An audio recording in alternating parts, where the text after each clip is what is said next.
My name is Rhapsody, and welcome back to Monster Train: The Last Divinity. Let's jump into a standard run.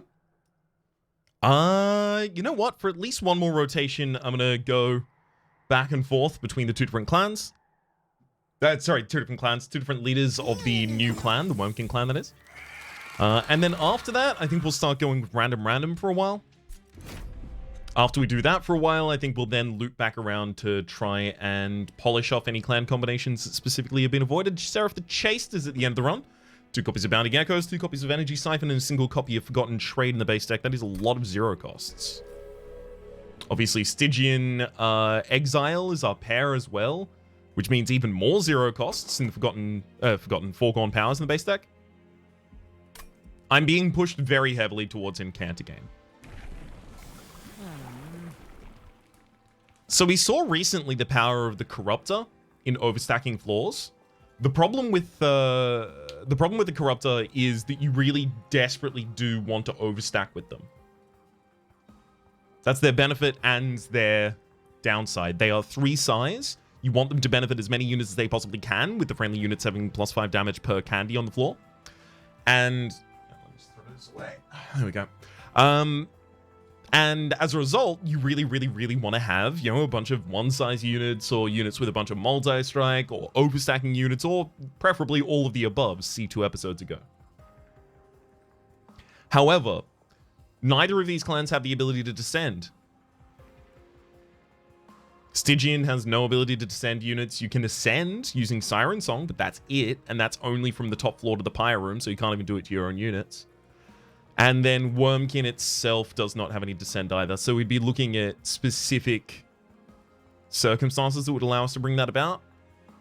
Or we could just go with something that has better stats by base and later on gets multi-strike.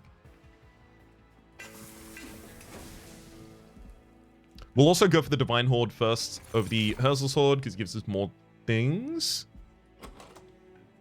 Interesting. Gives us more things to look at. So we can choose one of these and then have the more limited option afterwards. Cheetah Sand is really good, but it's only if I don't get Winged Steel.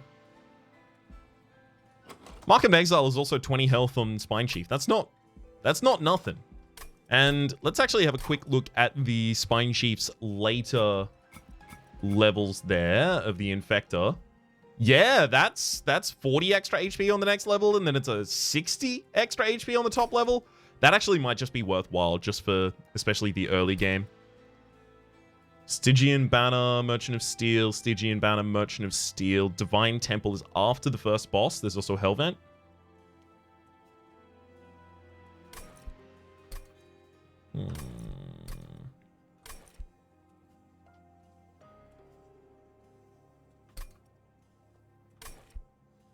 This is difficult.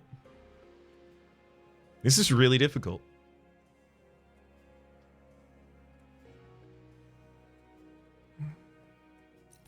Take Mark of an Exile. Notice Stone. Whenever a card consumer's played, all cards gain +1 magic power for the rest of the battle. There's also Hell's Banners there. I'm unlikely to be able to include things like imps and stuff in this deck, and I tend to go for mainly banner units. This would be really good in terms of allowing us to summon totems. That's actually a really good use of it. It makes extremely expensive totems like the Lodestone totems suddenly very castable. That's actually a great reason to take that. And then the Notice Stone, we have 3 consume cards, but we have nothing that benefits from spell power at the moment. We have other things that want us to get some spells in the deck that'll benefit from some spell power. And, you know, we're at the start. Of course we don't have anything that benefits from spell power just yet. It'd be quite unlikely to. I'm gonna take the Hell's Banners. We'll see if we end up incorporating more units, maybe even a second line. We should be able to take these challenges based off of the power of the Mark of the Exile, though. Let's quickly pop that speed all the way back up. Sure. Jump block. There.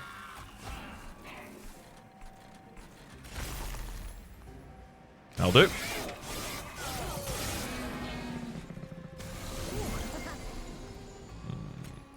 Okay, we got that Fracture. Again, I'm just going to jump block here as much as I can. And just try and get units down on other lines. 3 more damage to the top. Could have been a lot worse. I mean, I have no special reason to want to do anything there. Kill you, kill you.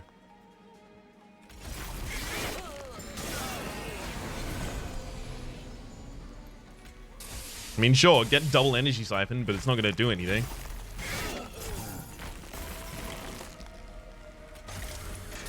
And again.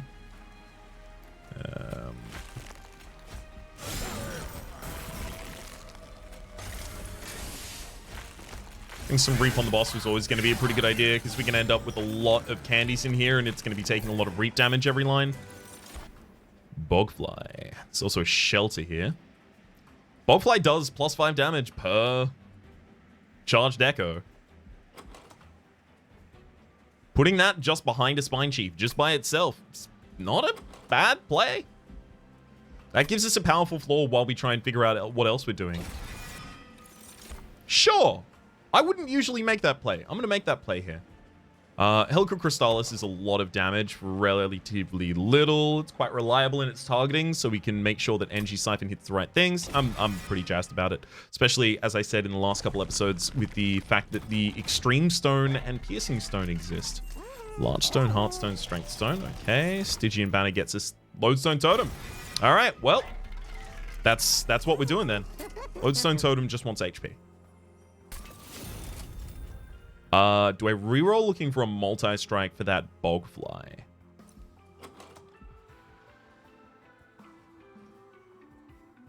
Or maybe the Bogfly even goes into the Lodestone Totem later on, right? Because the Bogfly's whole ability gets used. And what else is the... Well, I mean, the totem... I guess the Lodestone Totem could have another totem inside of it, right? We might even find it in the next area. There's another Stygian unit there. It's also another Merchant of Steel.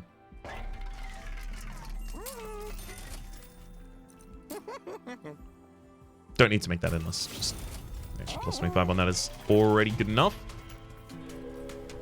And it is a banner unit as well, so we will have it in the opening hand. This is really good. The enemy's having spikes here. Obviously not ideal, but we do what we can because we must. For the good of all of us, except for the ones who are dead.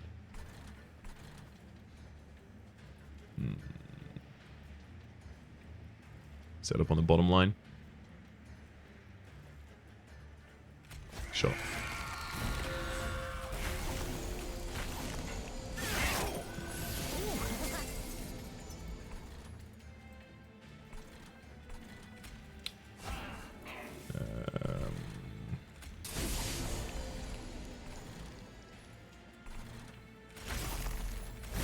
I just need to get enough casts on that floor not to take much damage. Now, can I kill this top liner at all? Yes.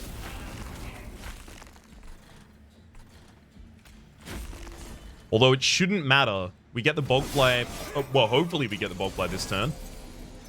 Wow, we did get the Bogfly this turn.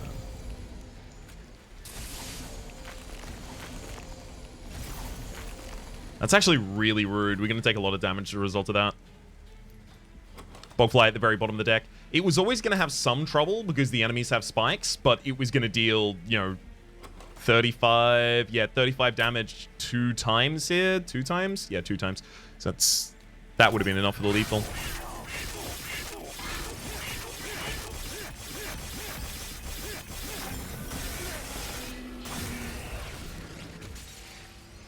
Deeply unfortunate.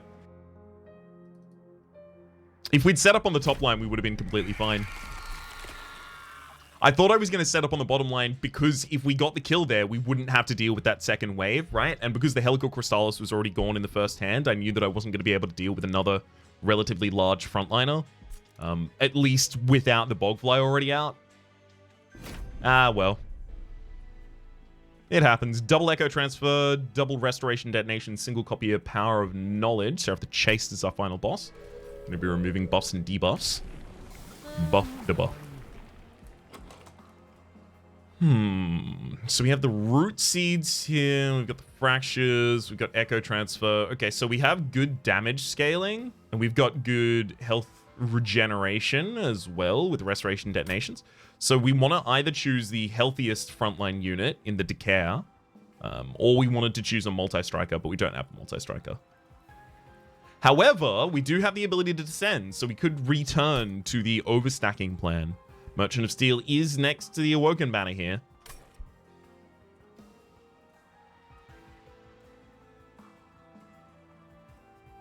It's uncommon descending, though. I may just never find it.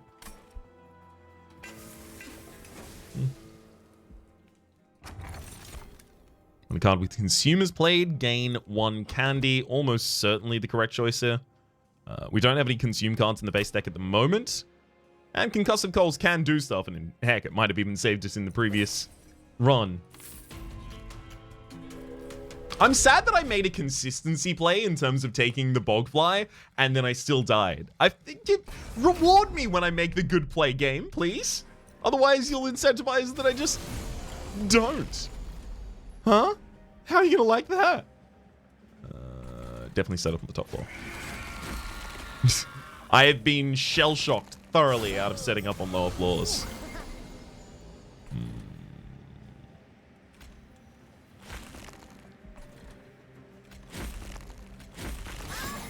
Let's get some good stats up there on that top.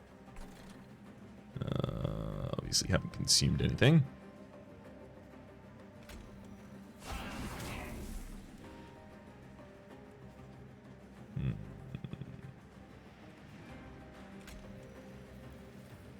You're gonna go to the top floor and deal, God, 10 damage to us. Do I really have any way around that? Nope.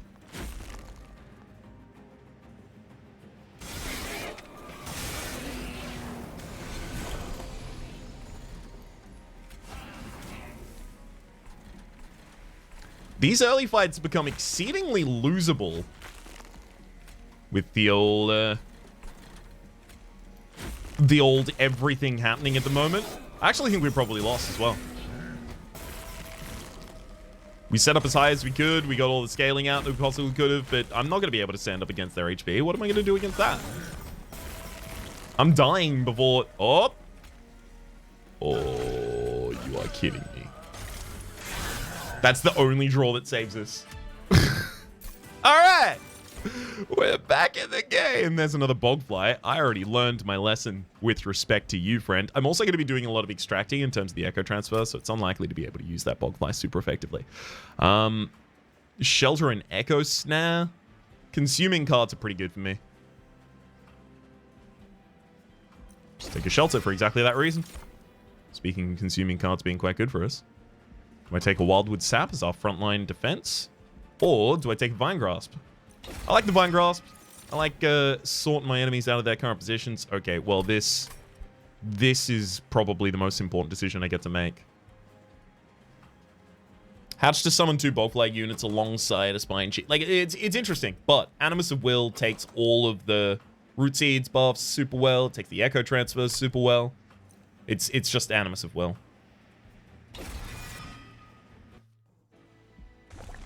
Alrighty then, and we're going to be looking for... I mean, I would have liked Large Stone, but Spine Chief is 2 size as well. Animus of Speed and Husk Hermit. I can use the Animus of Speed to get quick on the Animus of Will, saving a bunch of HP. I like that.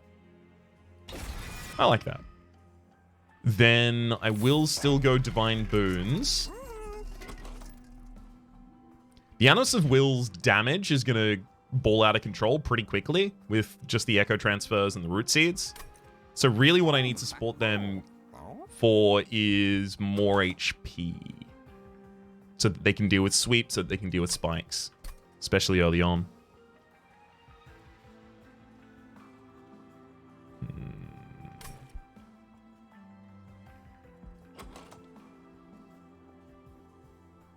Yeah, Will doesn't want to stand on the floor by herself because she gets the buffs from the Spine Chief as well.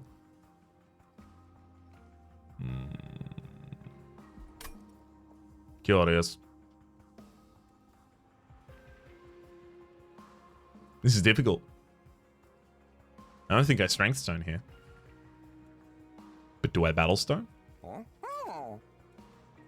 Do I Strength Stone and Battle Stone?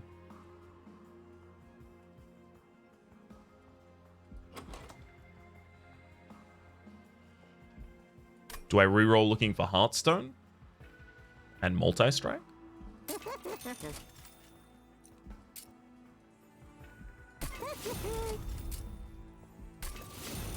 Apparently the answer to that question is yes.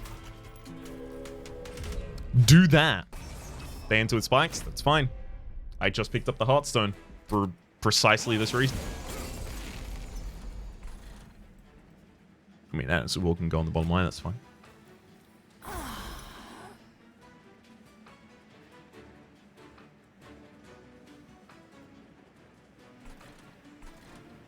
We're going to need to be able to kill some conduit reflectors before they come to the top.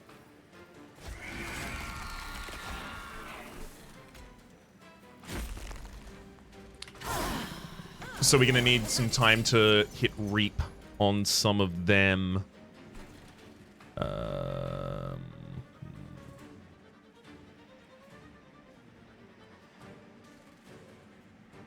Okay, we have more Reaps left in the deck. I'm going to go for the Fracture, get the Animus of Will on the top line. This is going to be a weird... Oh, thank heck.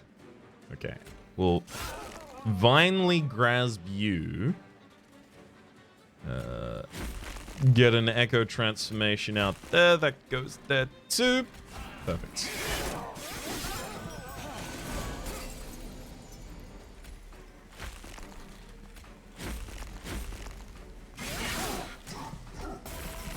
Hopefully I get a Restoration Detonation relatively soon.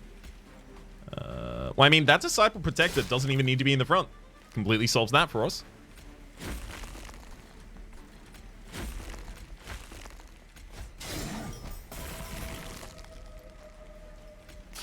Hey, there we go. Restoration Detonation goes off and we get our win. Nice. I'm leaning to the shelters, especially because of Bog Slime. 50 damage to the front enemy unit. It's not bad, but we also do a lot of damage right now. Taking extra shelter. Stealing Hearts of Sting, Wildwood Sap. I just want more things that I can cast reliably on the Spine Chief's floor, so yeah, let's take a single Wildwood Sap as well.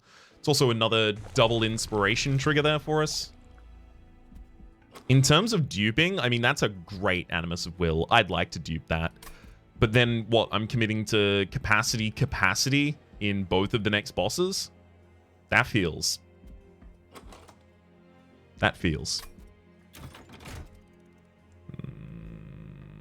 Start with the Divine Horde. Worn Grindstone is 15 more damage on the Animus of Will. Sorry, 20 more damage on the Animus of Will by base. I think that's probably just worth it here. Have a look at the Horde. Front unit gets plus 5 HP. It's a really good way to try and scale them. Thirst of Kin, Keeper of Echoes. Interesting. Etch for plus 5 is pretty big, but we have 3 consume cards in the deck. We do have good reasons to want to get more consume cards.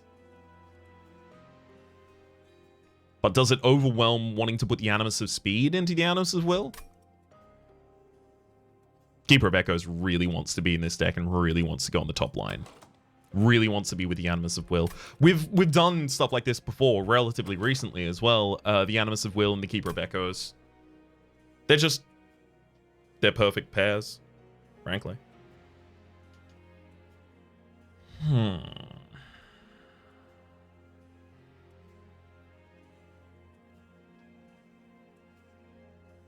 This is difficult. This is really difficult. Because especially with the Bog Slime, I can inspire like nobody's business right now.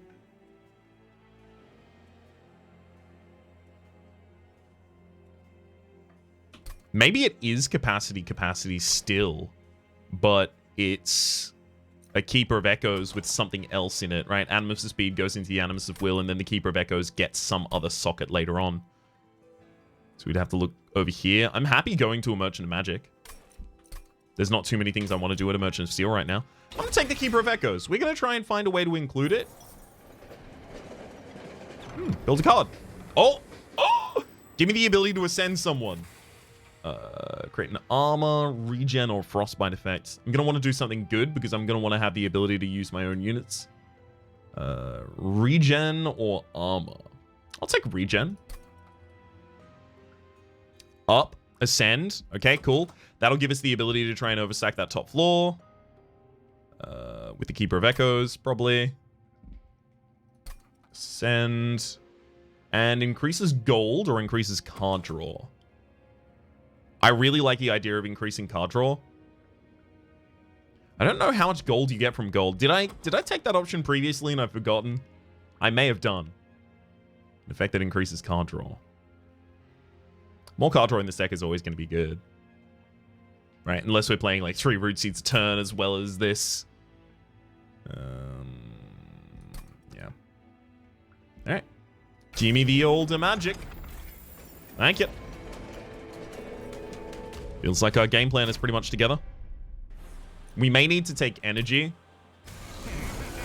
See, the thing that's making me lean against taking energy right now is this Merchant of Magic with the Awoken banner next to it, because I intend to go there so that I can try and find a socketing unit for the Keeper of Echoes, right? And if I intend to go here, the first thing I'm going to do is reduce the cost of, well, I mean, possibly holdover or whatever I can do to this, you know? But just reduce the cost of as many of the Root Seeds as possible. And then after they are relatively low cost, suddenly energy is not our primary concern anymore. That's where I'm at. I really don't want to get all-day magic as well as Keeper of Echoes in this turn. Okay, we didn't get all-day magic, thankfully. I mean, Keeper of Echoes should have gone down first for the buff. I just wouldn't have had the energy to cast both.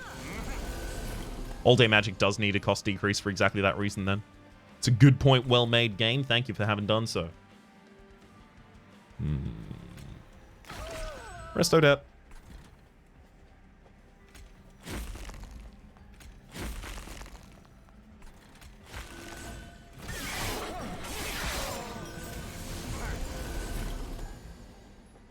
Good lord.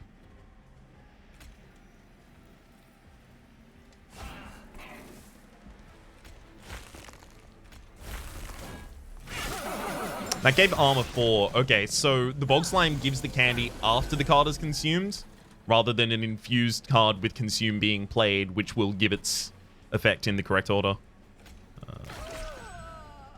Load that one up. All-day magic. And then consume? I mean, that works. Still Inspire trigger because of the Bog Slime.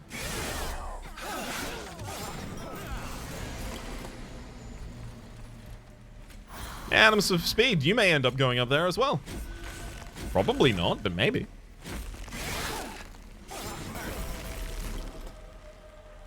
Yeah, definitely not at this rate.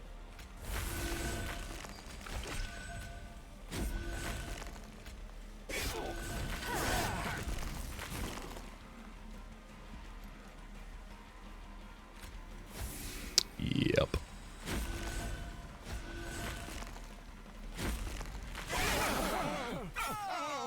Love a good old quick fight like that. Channel Song. Shard Chandler is really interesting.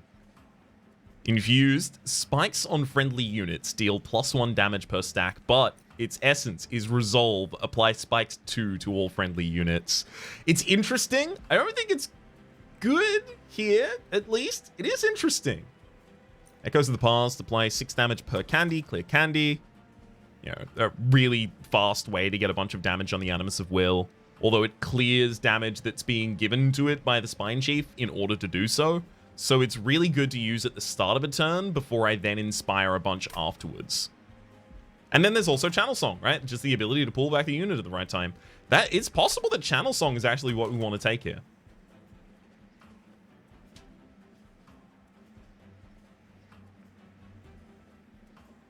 It is possible.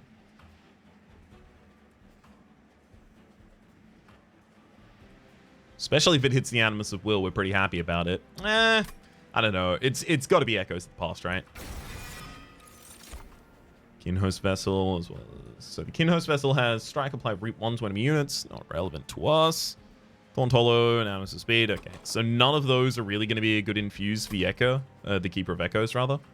We're looking for, hopefully, an Inspire trigger to go along with that.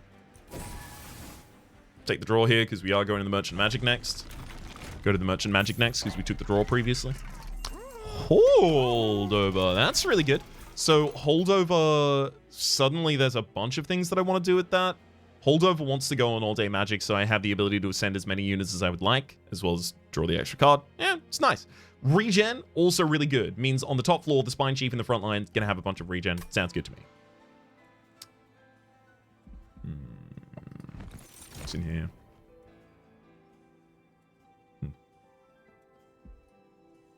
I had to get the capacity 1 as well as its rejuvenate. Dang. Negative 15 and multi-strike, though.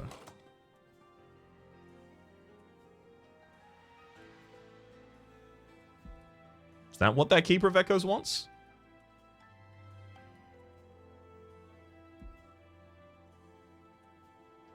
So, it's never going to be the target for the root seeds and stuff like that. Just eventually it'll deal a bit of damage to a backliner. It's possible we don't even merge it with anything. I think that's the realm in which we live right now. A shame, but shames happen.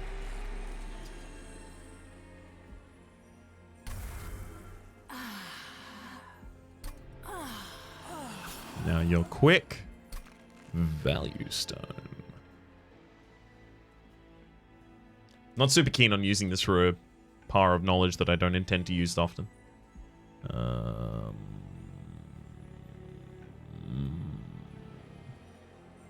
Interesting. Intrinsic would guarantee all-day magic in the first 2 hands. So I can make it intrinsic and give it holdover, or I could give it permafrost. And then I would always have the ability to hit my setup. If I give it holdover, then it's going to be holdover, but it's going to be holdover 1 cost. Holdover 1 cost is a little bit... But it's also a lot of regen, right? Which is more health support for the Spine Chief.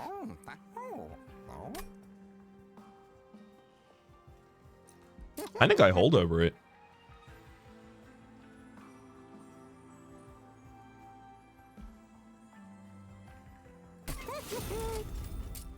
As for negative 1 costing... Consume removal. Probably not. Yes. The other infused, as aforementioned. Okay.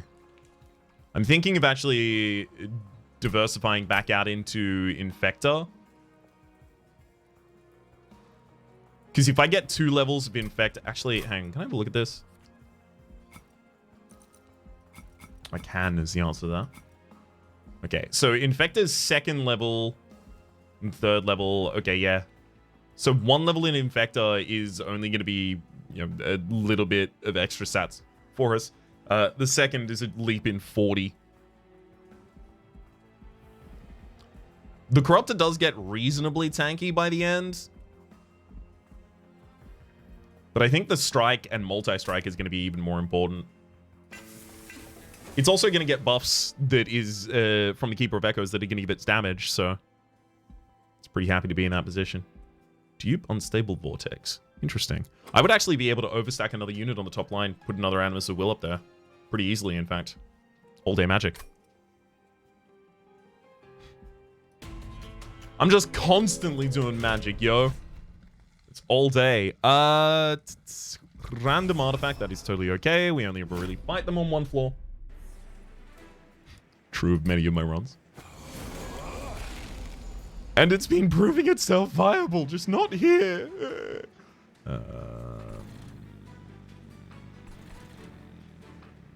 Interesting. Alright. Spine Chief goes in the front. Echo goes in the next, and then I ascend you. Oh no, but then all of you end up on the top floor at the same time anyway. I ascend you. There you go. Skip to the 3rd floor, see if I care. Nice. Then we... Animus. You go up there. Unfortunately, I do have to let one of them go by. But that is okay. It will happen.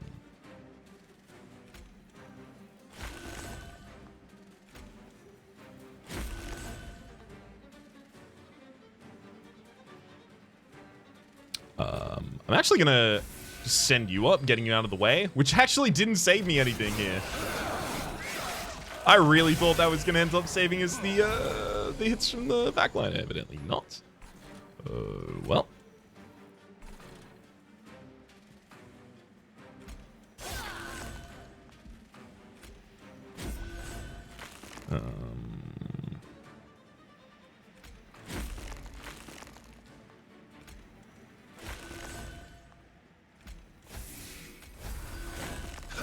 That'll do.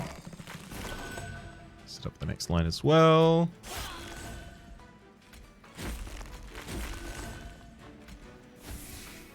Make sure that we have as much HP on the Spine Chief as possible.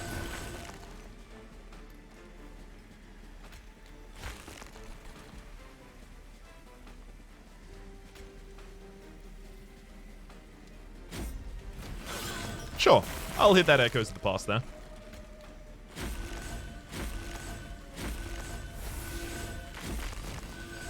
A lot of relics is still really good for us because there are a lot of relics that will give us more candy out of nothing. And any of those are more inspired triggers. Ooh, 10 cards in the opening turn. I mean, yeah, I'll take it, but now I'm actually a little, back to being a little concerned. Lost Contamination, Infused, Extract 3, Apply Melee Weakness 3. That's really good. I shouldn't turn that down. I shouldn't avoid that. Unleash the Wildwood to restore all friendly units to full health. There's also the Edge Prior here. At the end of its turn, it hits a Resolve to restore 5 health to friendly units. I mean, that's not an awful thing to put in a Keeper of Echoes. There's also another Channel Song.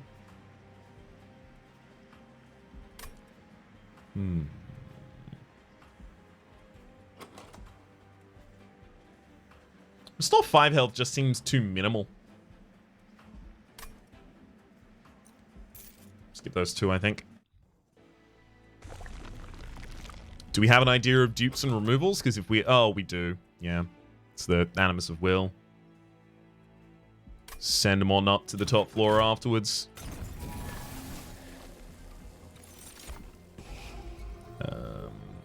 As for cuts from the deck...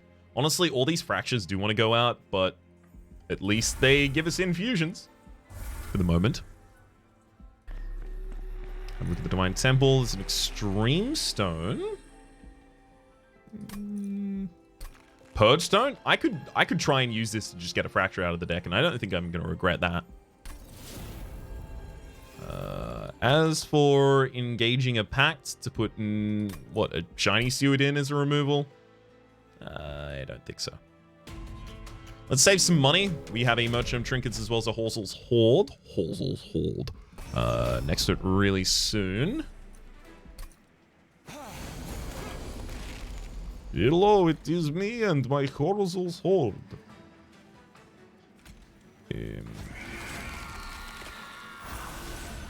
Pop you 2 freaks up there.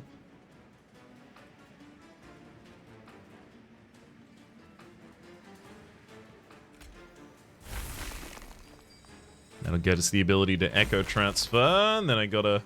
I mean, should I send one of them? Yeah. Actually help us out.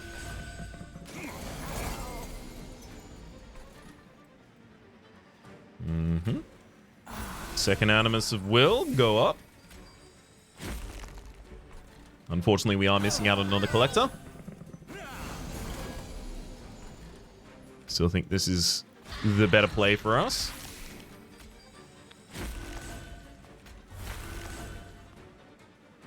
Infused to extract.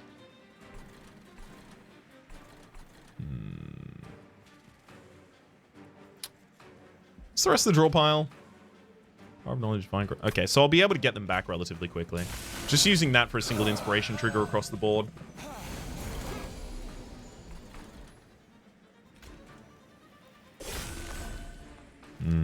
That gets them all down already. I don't really need to all-day magic anymore. Or at least not compulsively. Again, at the start of this turn, we'll get the Echoes passed out, and then we try and build back up to a decent-ish amount there. But you know what? Who needs a decent amount when you can have more than that?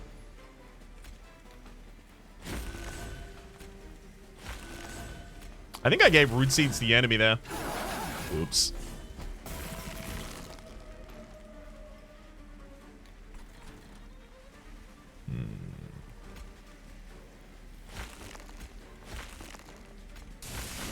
Just getting some melee weakness on the leader there.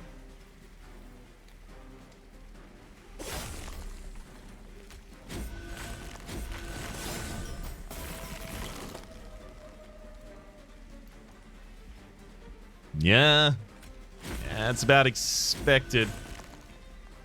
About how I thought that one was going to go. Killed him.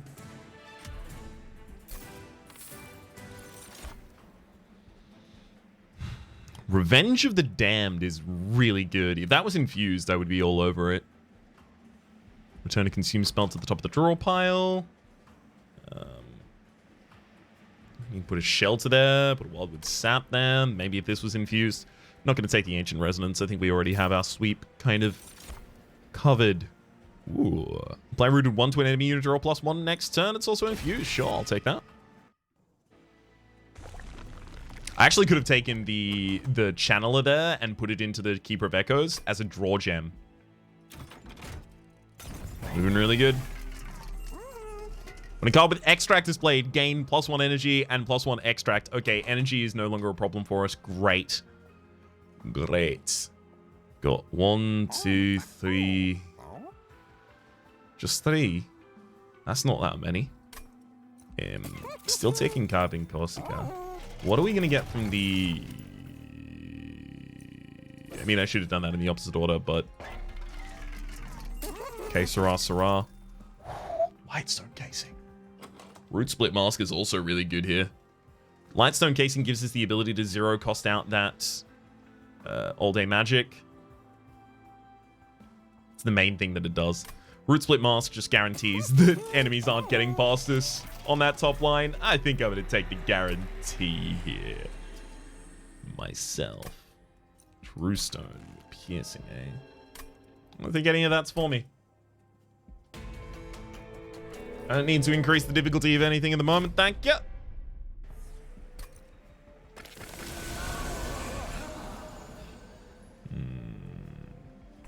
Okay. Spine Sheath, Animus, pop down another Animus, send them Upimus. So the worst opening hand for us is Animus, Keeper, and All Day. Or Animus, Keeper, All Day plus the other Animus, you know? Here I actually would have been able to deal with that. I would have been able to suddenly get an extra energy. In fact, yeah, let's do it.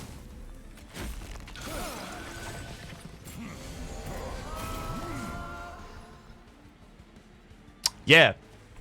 Like here, for instance. I go Keeper of Echoes, and I'm like, oh, I don't have any energy. Oh, I'm screwed.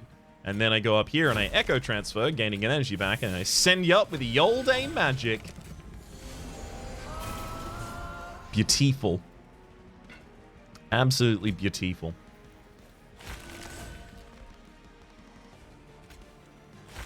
Obviously hit the boss with that one. Gotta consume out there, even another Inspire thereafter. 15 for each card in there. I'm just going to go for the lost roll, thank you.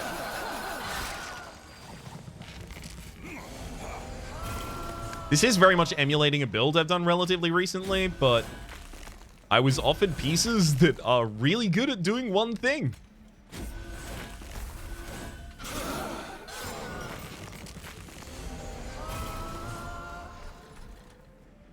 And I keep being offered very good pieces to accomplish these tasks. Far be it from me to spit in the face of the game there.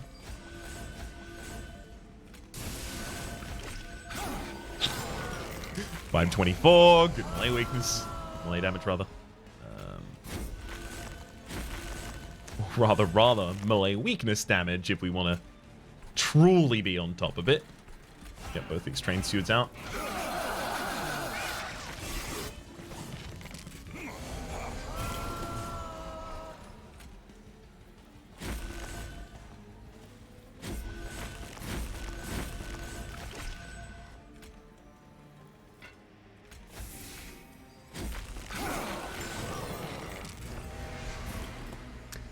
Yeah, I feel like we solved all our scaling problems. All at a hunch of mine. But I think we're going to be okay.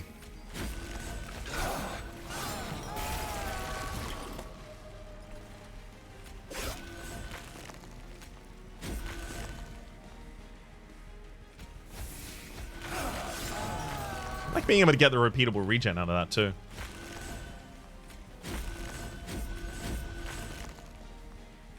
Alright. And the first Animus kills them in a single flurry. We already have quick. Echoes of the past being infused is decent. Sure. Sure.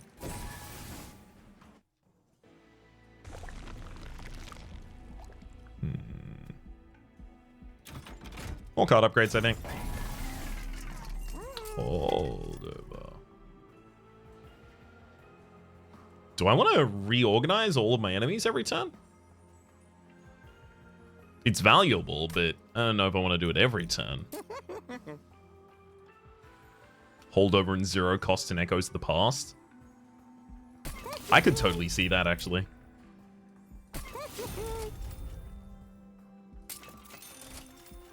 Taking this reroll just for a zero cost on another root seeds. All zero cost cards I have, the better off we are going to be. I'll take the divine boons as well. Concealed Cavern, what do you have for us?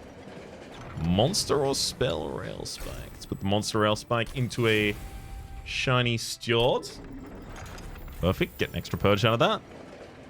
Love the events that just purge a single card for you. More than enough for me, frankly. Take the second copy of Infector here, getting even more Inspire triggers.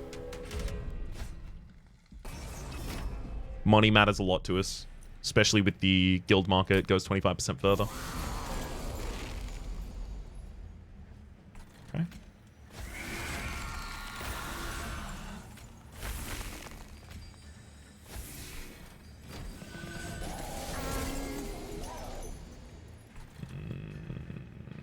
This is actually the worst case scenario.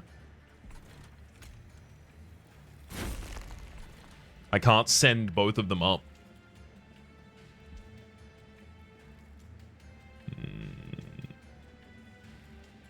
I also can't even kill that collector.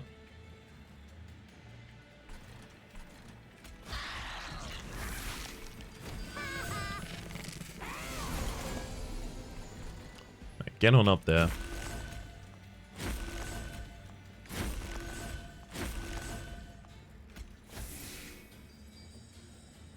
See, not really enough.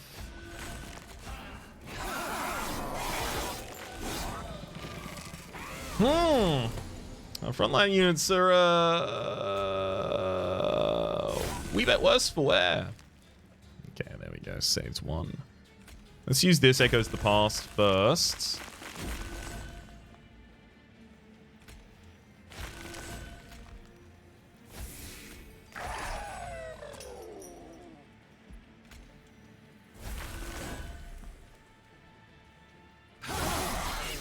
Okay, that'll work.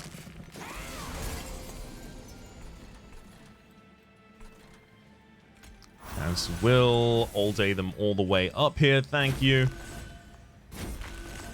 Gain some extra energy back. Got to get the shiny Steward out so that it actually does die. pretty important to us that it do.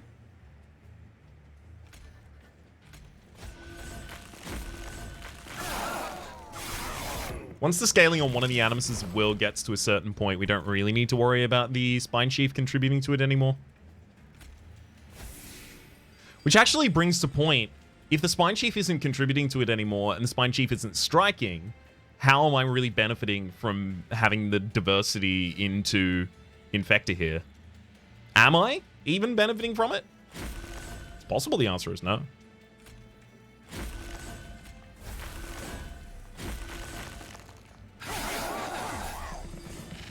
It does give us a really healthy frontline unit. That's one thing it has in its favor. Okay. Root seeds, root seeds. Root seeds. That goes to the past. Do.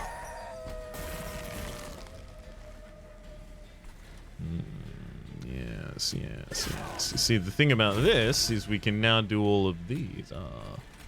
So just root you to that floor, killing you instantaneously.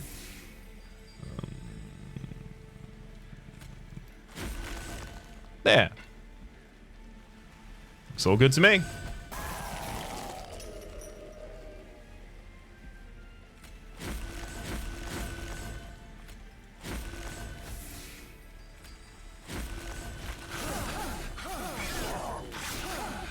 It's really good to me. Another copy of Force Contamination. We have a lot of extracting in the deck at the moment, but that is also infused. We have a lot of extracting in the deck, especially with the 2 Echoes of the Past. Although I'm probably going to cut the non-upgraded one. This one's more than enough. I don't need 2 in the same turn. But it's got holdover. We'll skip. Good lord, the game really wanted me to run channel songs here. I really refuse to run channel songs here. Thank you for your plucky attempts there, game. But I reject. Notice stone jack strips, hammered chest plates. I think I'm just going to take the reroll here. I'm not even going to take that jack strips. I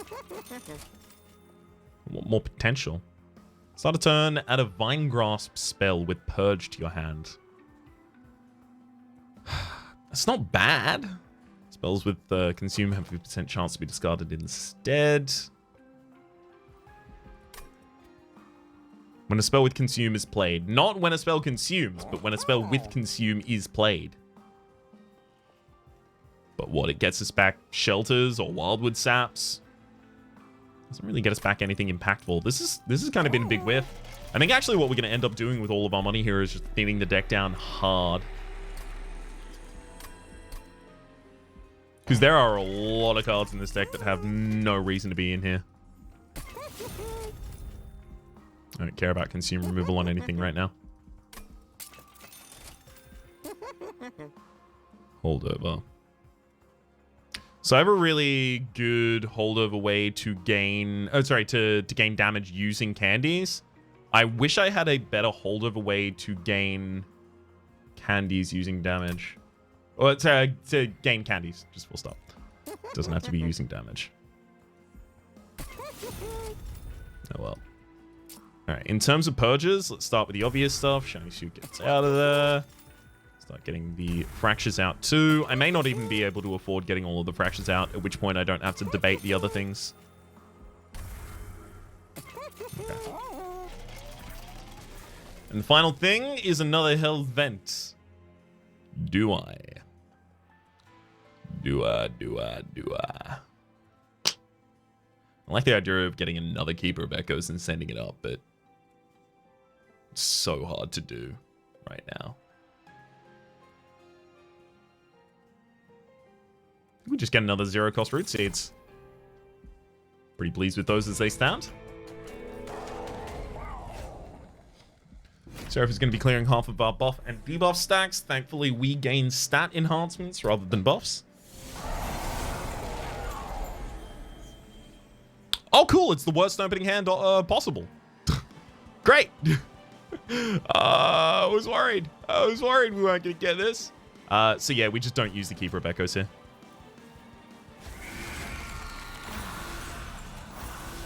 This is where Channel Heart would be good, but also so inconsistently, and we can just play it in the next cycle.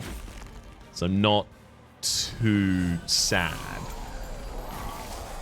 There is actually also a school of thought that says that the Keeper of Echoes and then the Diversity picks on the Spine Chief are just heavily hampering this deck. Instead, if this was plus 20 damage per candy and we just had 2-3 even Animus's Wills on the top floor, we would be better off. I sit very closely to that line. I believe that is probably the case.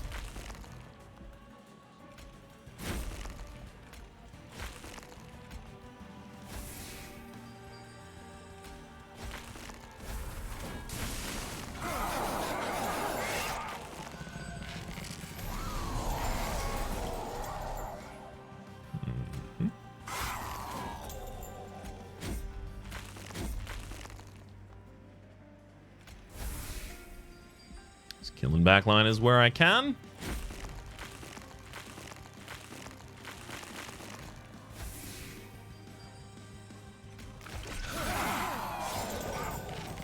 Nice.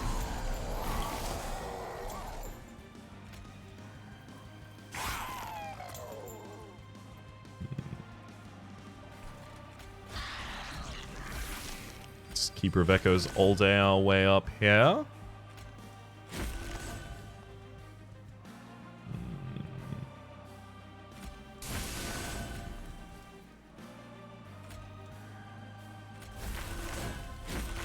There we go, that works out in the end. Build the enemy units down. Start peppering down the back line. We've got all of our scaling online. Yeah, it could scarcely be better.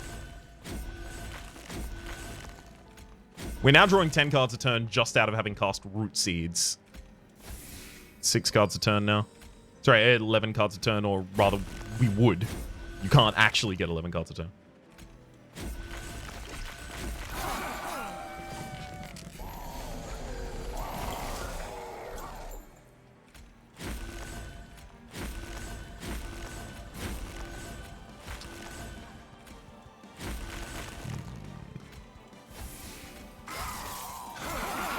Because we don't have trample, killing one of those lines deals a significant amount more damage back to the Seraph itself there.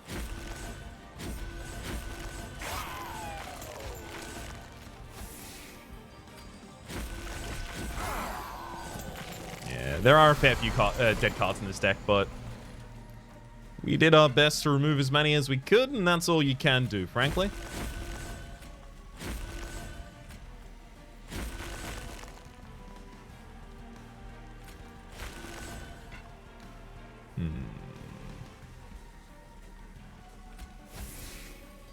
That'll be fine.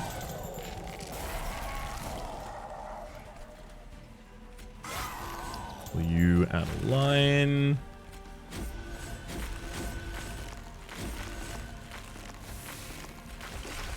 I don't need to cast those extra cards at the end of the turn. Gosh, just a couple more removals and this runs so much more smoothly.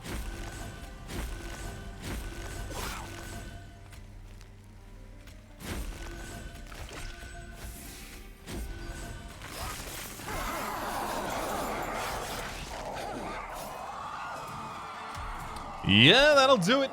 Pretty much saw that one coming from the point at which we started with the Animuses, basically.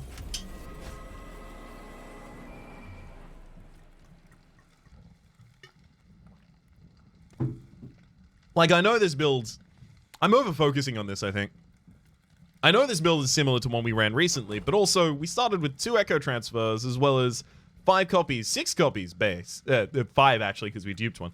Of Root Seeds in the base deck, and then got offered an Animus of Will super early on, as long as we... and we had already prior taken the Spine Chief that was giving friendly units plus damage per candy. Like...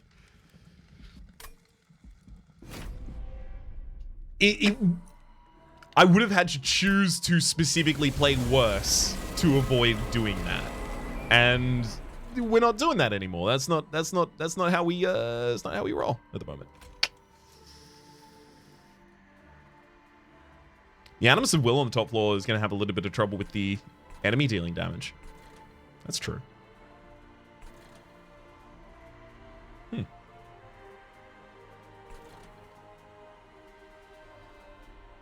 I wonder if I ever set up on the midline instead then. It's going to make it horrifically slow to ascend units to my floor. I avoid Ember Drain next turn. So I get the Animus of Will up second. So I just miss the Keeper of Echoes in this cycle. That's actually really good. Spine Sheath. Animus. Up you go.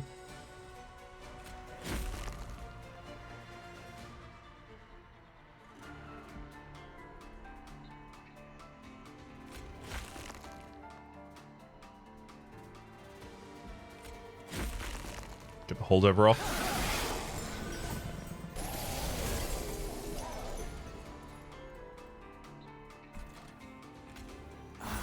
Animus. Up you go.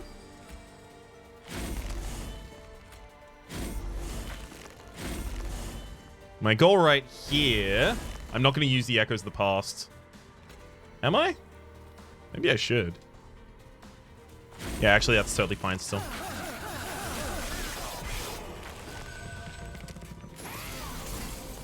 Yeah.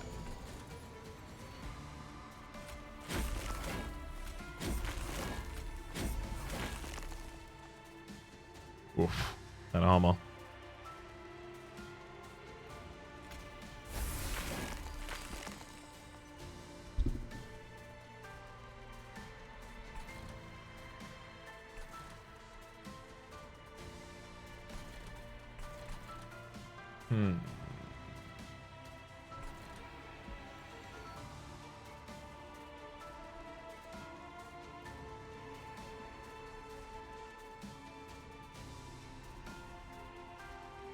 I mean, I can just kill the frontliner, right?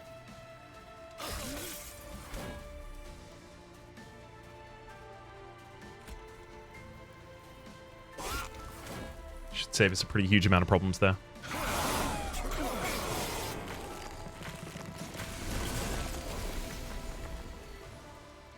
Unfortunately, I didn't ascend last turn, so the Keeper of Echoes can't sit on the bottom line. Rude.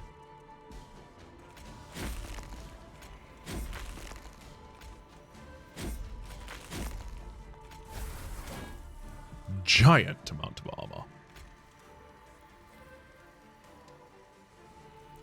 So, one. That's a lot of damage.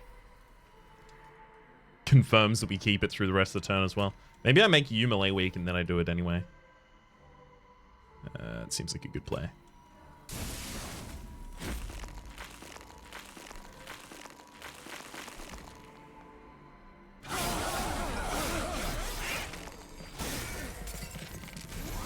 We're taking some pyre damage.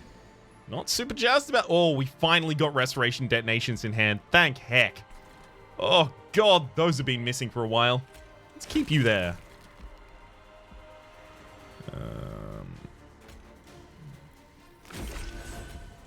Restoration Detonation, Restoration Detonation.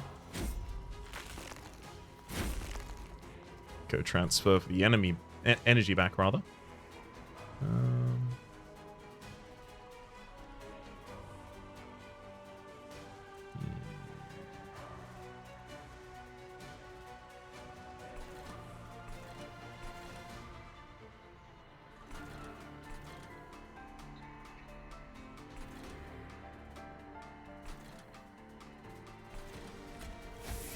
Send you and then move you to the front. God, the Disciple Inquisitor is now doing... I'm trying to simplify my next floors because I know that this whole top situation's screwed up. God. It's ensnare to keep you there for another turn. Power of Knowledge is a good kill on that backline, though. So we've got that in our back pocket.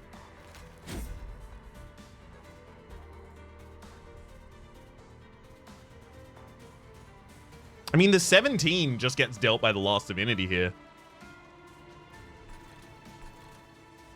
4 waves remaining as well.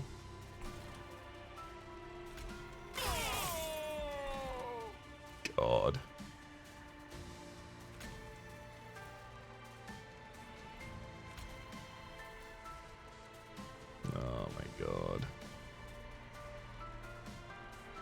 we might be screwed. This midline setup's real rough. That's also another multi-strike. That needs to die somehow.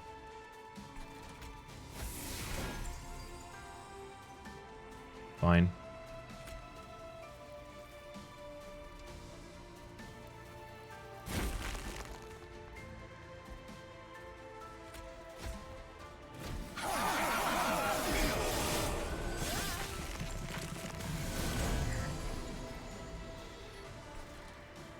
Okay. Still root seeds on that top line. Beautiful.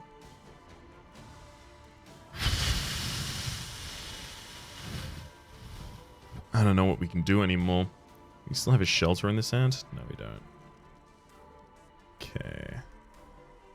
Armor, but only to yourself now. That's a lot more acceptable. I need the backline now to be doing damage as well. Just killing the front line to do.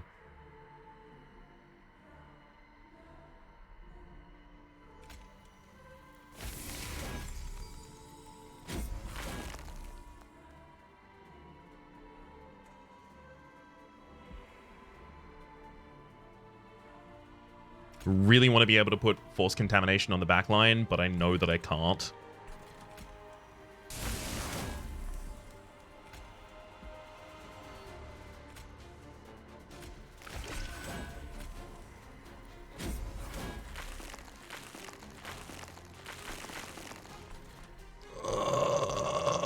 It all hurts so much. Okay. We're still trying. You still need to be ensnared there almost certainly.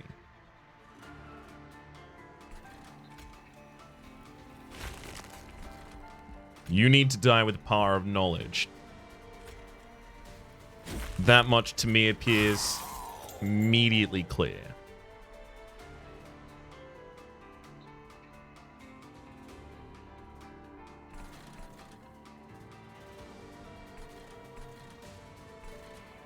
Yep.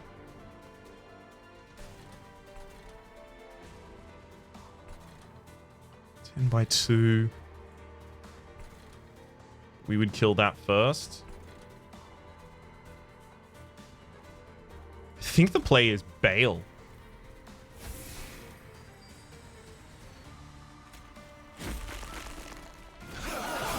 We split. We can get more regen on that top line now. More copies of Yay All Day Magic. It's not going to be mad to have them.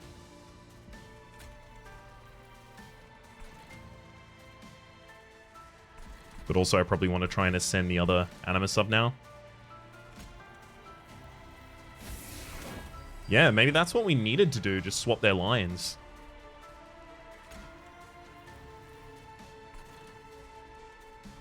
$230. I'm going to need to be able to overcome 230 in the front line next turn.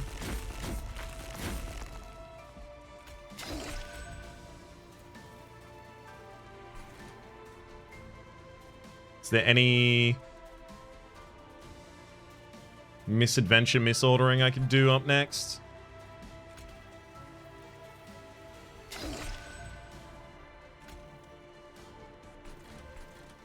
No, I probably just use it for more buffs on this floor.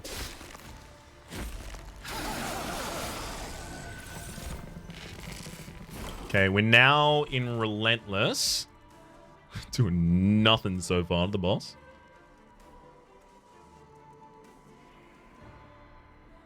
It's these Wilt Wings are killing us. As soon as they explode, they're just blowing up the Animus of Will in the front line.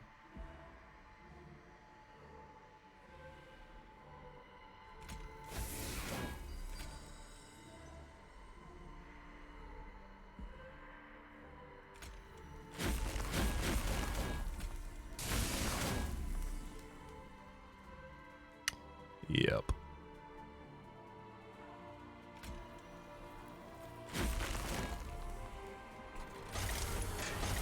I tried.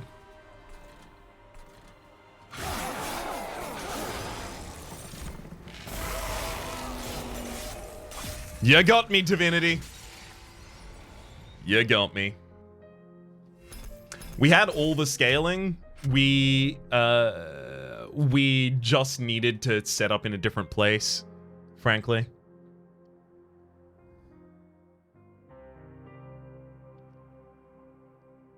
Because we took a lot of damage to that frontliner, and it took us a long time to get back to the cards to actually heal them at the right times. Not getting the Inspire triggers in order to give us extra HP was really annoying as well, but if your opening hand is that, what are you gonna do? Learned a lot about this final fight at the absolute least. And happy to have had one that was relatively close right there. For the moment, though, my name's been Rhapsody, the name of the game. Monster Train, Lost Divinity. Hopefully you've been enjoying yourselves, and hopefully we'll see you next time.